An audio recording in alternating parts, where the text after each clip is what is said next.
Sur cette vidéo, vous découvrirez comment installer un compteur à l'aide d'un transformateur de courant et d'un DTU Pro pour arriver à un système de gestion des exportations triphasé. La mise à jour du système de gestion des exportations a amélioré sa précision et a ainsi simplifié les étapes d'installation au bénéfice d'une utilisation plus simple. Veuillez contacter l'assistance technique pour de plus amples informations. Avant de commencer, assurez-vous que le boîtier de distribution d'électricité soit fermé et rappelez-vous que seuls les techniciens dûment formés sont autorisés à entreprendre l'installation et le câblage. Pendant le processus d'installation, nous utiliserons des terminaux de connexion.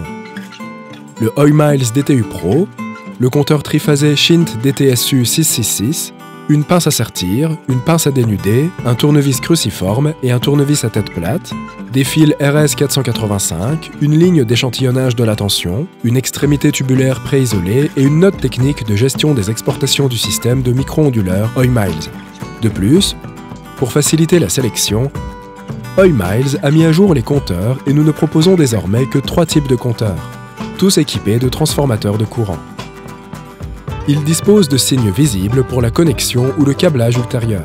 Avant de commencer l'installation du compteur, nous devons confirmer le lieu de son installation.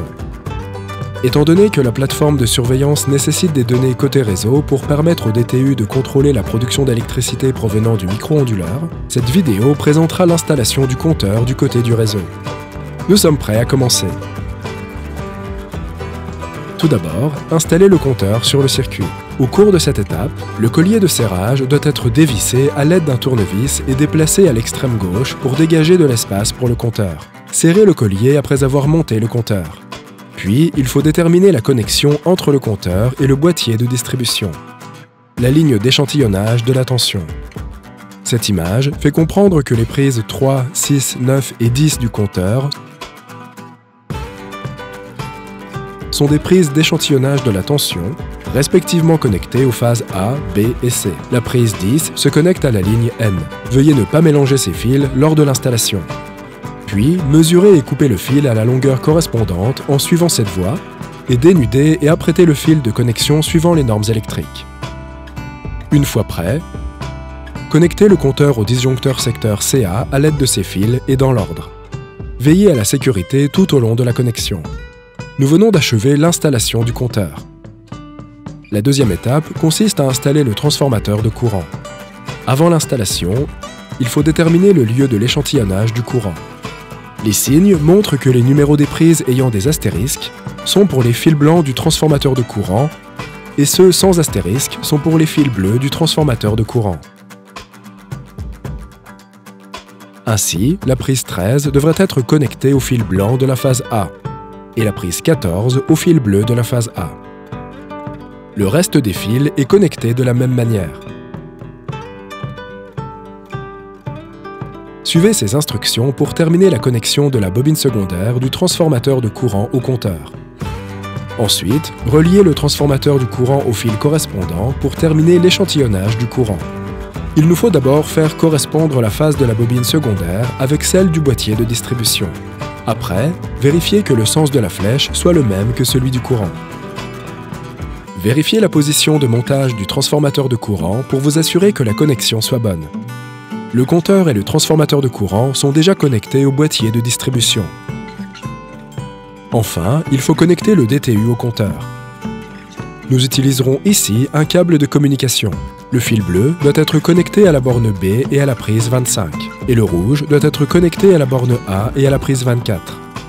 La connexion entre le câble et le compteur peut se faire directement alors que la connexion entre le câble et le DTU Pro doit se faire par l'intermédiaire d'une borne de connexion. L'installation est terminée. Avant de lancer le DTU Pro, assurez-vous que le DTU Pro soit connecté à Internet. Maintenant, mettons en marche le DTU Pro. Connectez-vous à votre compte sur la plateforme de surveillance S-Miles Cloud.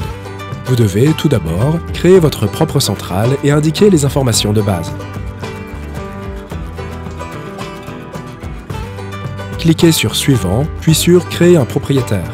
Indiquez les informations sur le propriétaire et cliquez sur Confirmer. Ensuite, ajoutez un appareil. Vous devez indiquer les numéros de série du DTI Pro et du micro-onduleur que vous trouverez sur le boîtier. N'oubliez pas d'enregistrer les informations vous concernant. Cliquez ensuite sur Suivant et choisissez une mise en page. Puis, indiquez les informations du réseau photovoltaïque et cliquez sur Confirmer. Chargez la carte d'installation et cliquez sur Confirmer. Réglons à présent les paramètres de gestion des exportations. Activez le bouton coulissant « Autoriser la gestion des exportations » et sélectionnez votre type de réseau. Dans notre cas, il s'agit d'un système triphasé de 230/400. Puis, veuillez choisir votre propre type de réseau. Choisissez ensuite le lieu d'installation du compteur et le type de NS du compteur. Le courant nominal du transformateur de courant peut être reconnu automatiquement en fonction du NS du compteur. Cochez la fonction « Limitation du courant d'exportation » pour activer le contrôle des exportations et indiquer la valeur limite. Notez que dans ce cas, nous n'avons pas besoin d'établir la limite de chaque phase, car le mode de limitation de courant choisi au préalable est Total. Cliquez donc sur Suivant et vous serez dirigé sur le système de régulation de la centrale. Cliquez enfin sur Terminer et activez la centrale. Et c'est tout. Lorsque le système photovoltaïque commencera à fonctionner, vous verrez l'ensemble des données sur le tableau de bord de la centrale. Vous pouvez également créer des rapports pour une plus ample analyse des données et un ajustement de vos paramètres. Voilà pour le programme d'aujourd'hui. Merci de vous être joint à nous.